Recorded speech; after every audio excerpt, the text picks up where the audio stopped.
ভারতের সীমান্তে কি আসলেই গোপন যুদ্ধ চলছে?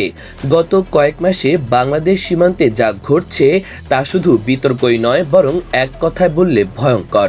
চলতি বছরের প্রথমার্ধে ভারত যে হাজার হাজার সন্দেহভাজন অনুপ্রবেশকারীকে গোপনে বাংলাদেশের দিকে ঠেলে দিচ্ছে তা শুধু অনুমান নয়, এখন দুই দেশ থেকেই বিভিন্ন সূত্রে এ তথ্যের স্বীকৃতি মিলেছে।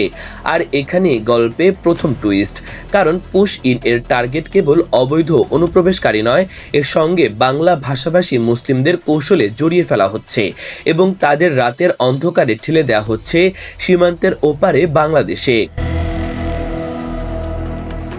আরও বিস্ময়কর বিষয় হলো, কিছু রোহিঙ্গা মুসলিমকে পর্যন্ত ভারতীয় নৌবাহিনীর জাহাজে করে আন্দামান সাগরে নামিয়ে সাঁতরে মিয়ানমারে ফিরে যেতে বাধ্য করা হয়েছে বলে অভিযোগ উঠেছে। আন্তর্জাতিক মানবাধিকার বিশেষজ্ঞদের মতে ভারতের এই পদক্ষেপগুলো সরাসরি আন্তর্জাতিক আইন, মানবাধিকার সনদ এবং এমনকি ভারতের নিজস্ব সংবিধান পর্যন্ত লঙ্ঘন করছে। বিশ্বজুড়ে শরণার্থী ও অভিবাসন সংকট নিয়ে যখন তীব্র বিতর্ক চলছে, তখন ভারত নিজের মতো করেই এক পুশ ইন স্ট্র্যাটেজি তৈরি করে তা গোপন বা সীমিত নয়, বরং জাতীয় কৌশল হিসেবে বাস্তবায়ন করছে, এমনটাই বলছেন মানবাধিকার কর্মীরা। এই কৌশল বাস্তবায়নের অংশ হিসেবে দিল্লি, রাজস্থান, জম্মু, গুজরাট, মহারাষ্ট্র, তেলেঙ্গানা বা কর্ণাটক থেকে যখনই কোনো বাংলা ভাষাভাষী মুসলমানকে সন্দেহভাজনভাবে অনুপ্রবেশকারী হিসেবে চিহ্নিত করা হচ্ছে, তখনই তাদের পাঠিয়ে দেওয়া হচ্ছে পশ্চিমবঙ্গ বা আসামের মতো সীমান্তবর্তী রাজ্যে। এরপর সীমান্তরক্ষী বাহিনী বিএসএফ রাতে বন্দুকের মুখে বা গোপনে এই মানুষগুলোকে ঠেলে দিচ্ছে বাংলাদেশে। South Asia human rights documentation সেন্টারের নির্বাহী পরিচালক রবি নায়ার মন্তব্য করেছেন, এটা যেন এক প্রকার অপহরণ। ভারত সরকার নিজ দেশে থাকা লোকজনকে ধরে নিয়ে এসে সীমান্তে ফেলে দিচ্ছে, আর দুই দেশের মধ্যে যে স্ট্যান্ডার্ড অপারেটিং প্রসিডিওর রয়েছে তাও সম্পূর্ণ উপেক্ষা করা হচ্ছে। তার ভাষায়, এই পুরো প্রক্রিয়ায় কোনো গোপনীয়তা নেই, বিষয়টি যেন এক খোলা অপারেশন।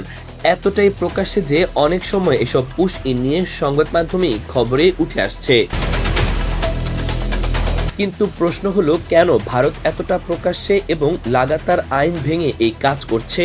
সুপরিচিত মানবাধিকার আইনজীবী ও লেখক নন্দিতা হাকসার বলেন, এই মুহূর্তে আমেরিকা বা ইউরোপ যেভাবে অভিবাসীদের ফেরত পাঠানোর নামে আইন ভাঙছে, ভারতও সেটাকেই একটা অজুহাত হিসেবে নিচ্ছে। তবে একটা বড় পার্থক্য রয়ে যাচ্ছে। ট্রাম্প প্রশাসন যেভাবে ভারতীয় অভিবাসীদের ফেরত পাঠিয়েছে, যেখানে তথ্য যাচাই, সম্মতি, প্লেনের মাধ্যমে হস্তান্তর সবকিছু ছিল একটা কাঠামোর মধ্যে, কিন্তু বাংলাদেশের বেলায় ভারত এসবের কিছুই মানছে না।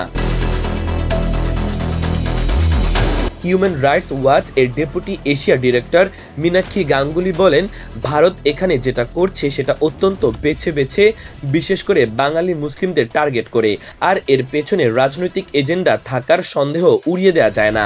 ভারতের পররাষ্ট্র মন্ত্রণালয়ের সাবেক সচিব ও ঢাকায় ভারতের সাবেক হাই কমিশনার পিনাক রঞ্জন চক্রবর্তী মনে করেন, এটা শুধুই অভ্যন্তরীণ নাগরিক সমস্যা নয়, বরং ভারতের দিক থেকে এটি বাংলাদেশের প্রতি এক ধরনের কূটনৈতিক বার্তা। তিনি বলেন, ইতিহাস বলে যখনই ঢাকায় ভারত বিরোধী বা কম বন্ধুত্বপূর্ণ সরকার আসে, তখনই আমরা এই পুশ ইন কৌশল সক্রিয় করি। উদ্দেশ্য স্পষ্ট, বাংলাদেশকে জানিয়ে দেওয়া, যদি আমাদের সঙ্গে সমস্যা করো তাহলে তোমাদের দেশের সন্দেহভাজনদের ফেরত পাঠিয়ে দিতেই আমরা বাধ্য হব। এটা এক ধরনের চাপ প্রয়োগের কৌশল। আর এই কারণেই হয়তো সাম্প্রতিক সময়ে ভারত ও বাংলাদেশের মধ্যে যে বাণিজ্যিক ও কূটনৈতিক সম্পর্কে টানাপোড়েন দেখা যাচ্ছে, তা শুধুই অর্থনৈতিক বা রাজনৈতিক নয়, বরং এর পেছনে রয়েছে এক অদৃশ্য যুদ্ধের কৌশল। এই পুশ ইন স্ট্র্যাটেজি একদিকে যেমন মানবাধিকারের মারাত্মক লঙ্ঘন, অন্যদিকে এটি দুই প্রতিবেশী দেশের মধ্যে দীর্ঘমেয়াদী অবিশ্বাস ও উত্তেজনার বীজ বপন করছে। যদি এসব ঘটনা চলতেই থাকে, তাহলে ভবিষ্যতে এই অঞ্চলে যে আরও বড় কূটনৈতিক সংকট তৈরি হবে তা বলা বাহুল্য।